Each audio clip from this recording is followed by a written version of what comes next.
සිරිකුරුසේ කියන්නේ ආදරණීය දුවේ පුතේ ජේසු සමිඳුන්ගේ ලකුණ.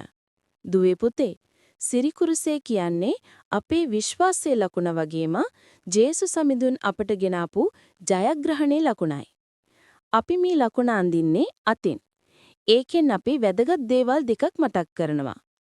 පළවෙනි එක තමයි කුරුසෙන් කියවෙන දේ. පවුලේ නම් 3. අපි කුරුස ලකුණ අඳිනකොට අපි දෙවියන් වහන්සේගේ පවුලේ ඉන්න වැදගත්ම 3 දෙනා මතක් කරනවා. දුවේ පුතේ යාඥා කොටස කියලා කියන්නේ කුරුසේ අඳින තැන අපිට කියන්න පුරවන් දේ නේද? පියාණන්ගේ නාමයෙන් නලලතේ ඉඳන් පපුවට. දෙවි පියාණනි ඔබ අපේ තාත්තා.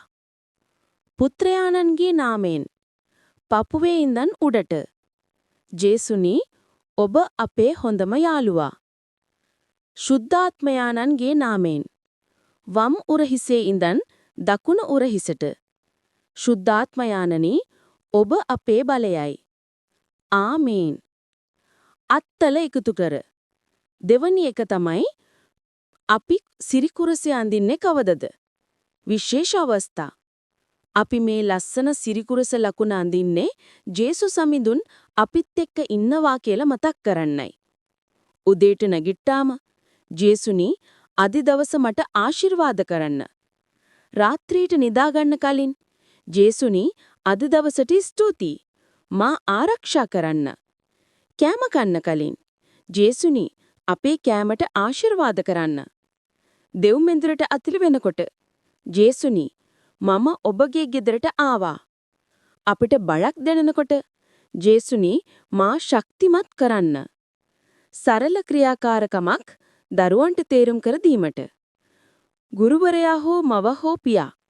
දරුවනේ අපි දැන් ලොකු යාඥාවක් කරනවා. අපි අතේ තියෙන පෑනකින් රූලක් අඳිනවා වගේ අතින් ලොකු කුරුසියක් අඳිමු. අපි නලල අල්ලලා කියමු පියාණන්. අපි අතේ පපුවට ගෙනත් කියමු සහ පුත්‍රයාණන්. ඊට පස්සේ උරහිස් දෙක අල්ලලා කියමු සහ ශුද්ධාත්මයාණන්ගේ නාමයෙන්.